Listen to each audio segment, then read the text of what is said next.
بسم اللہ الرحمن الرحیم۔ شروع کرتی ہوں پاک پروردگار کے بابرکت نام سے جو دلوں کے راز خوب جانتا ہے۔ پلصراط پر جو لوگ گزرتے ہوئے جہنم میں گریں گے انہیں عذاب ہوگا۔ جہنم کے سب سے اوپر کے درجے میں ایمان والے گناہ گار ہوں گے۔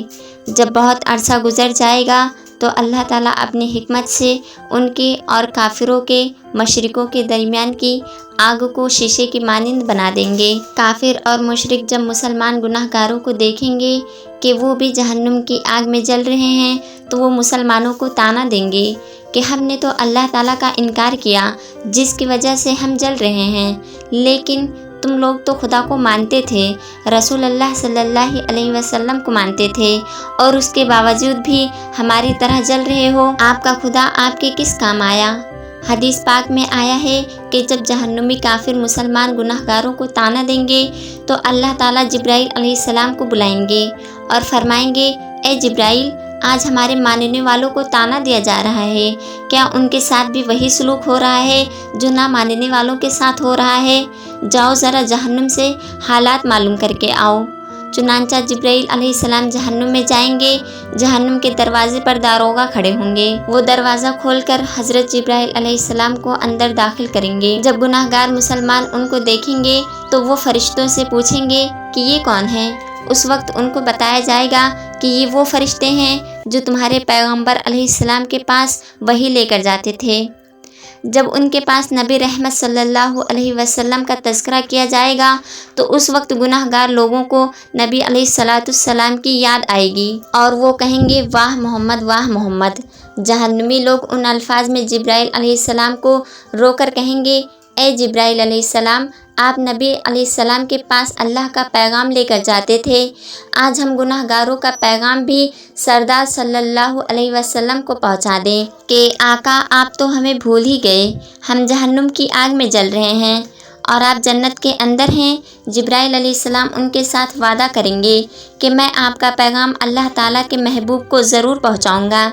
چنانچہ جب جبرائیل علیہ السلام جہنم سے باہر آئیں گے تو اللہ رب العزت فرمائیں گے، جبرائیل علیہ السلام، آپ نے میرے محبوب صلی اللہ علیہ وسلم کی گناہ گار امتیوں سے جو وعدہ کیا ہے اس وعدے کو نبھانا ضروری ہے، لہٰذا جبرائیل علیہ السلام جنت میں جائیں گے۔ اس وقت نبی صلی اللہ علیہ وسلم جنت الفردوس میں انبیاء کی مجلس میں منبر پہ تشریف فرما ہوں گے۔ جبرائیل علیہ السلام کو جب آتے دیکھیں گے تو فرمائیں گے، جبرائیل آج کیسے آنا ہوا؟ جبرائیل علیہ السلام عرض کریں گے کہ میں آج آپ کی امت کی گناہ گاروں کا پیغام آپ کے پاس لے کر آیا ہوں۔ جب نبی صلی اللہ علیہ وسلم یہ سنیں گے کہ میری امت کے کچھ گناہ گار ابھی بھی جہنم میں ہیں تو آپ صلی اللہ علیہ وسلم حیران ہوں گے کہ اچھا، مجھے تو خیال ہی نہیں تھا۔ چنانچہ نبی صلی اللہ علیہ وسلم اسی وقت اللہ رب العزت کے حضور سجدہ فرمائیں گے اور اللہ رب العزت کے سامنے کہیں گے، اے پروردگار، میرے امت کے گناہ گاروں کو معاف فرما دیجیے۔ اللہ تعالیٰ ان کو شفاعت کبریٰ کی اجازت فرمائیں گے کہ اے میرے محبوب صلی اللہ علیہ وسلم، آپ جس کے بارے میں چاہیں شفاعت فرمائیے، ہم اس کو جہنم سے نکال دیں گے۔ شفاعت کبریٰ کی یہ خوشخبری سن کر نبی صلی اللہ علیہ وسلم جہنم کی طرف چلیں گے۔ اس وقت جبرائیل علیہ السلام ایک اعلان کر دیں گے کہ اے جنتیوں، نبی صلی اللہ علیہ وسلم جہنمیوں کی شفاعت کے لیے جا رہے ہیں، تم بھی ساتھ چلو۔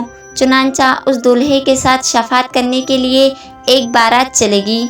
نبی علیہ السلام شفاعت فرمائیں گے، دیگر انبیاء کرام بھی شفاعت فرمائیں گے۔ جس کا جو بھی واقف ہوگا ہر اس بندے کو جہنم سے نکال لیا جائے گا، حتیٰ کہ اگر کسی نے دنیا میں کسی مومن کو ایک پیالہ پانی پلایا ہوگا تو اللہ تعالیٰ اس عمل کی برکت سے اس کو بھی جہنم سے نکال لیں گے۔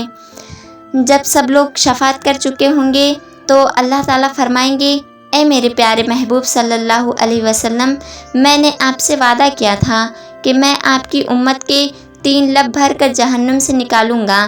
چنانچہ اللہ رب العزت اپنی قدرت کے دونوں ہاتھوں سے جہنم سے 3 لب بھر کر نکالیں گے، یعنی جیسے آدمی دونوں ہاتھوں سے آٹا نکال لیتا ہے، اس لب میں اس امت کے خرب با خرب لوگ ہوں گے جن کو اللہ تعالیٰ اپنی رحمت سے جہنم سے نکال دیں گے۔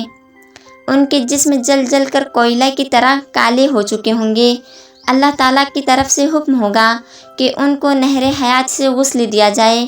چنانچہ جب ان کو غسل دیا جائے گا تو ان کے جسم ٹھیک ہو جائیں گے، لیکن ان کے ماتھے پر اتقاء الرحمن لکھ دیا جائے گا، جس کا مطلب یہ ہوگا کہ رحمان نے اپنی رحمت سے ان کی بخشش کر دی ہے۔ اس کے بعد ان کو جنت میں بھیج دیا جائے گا۔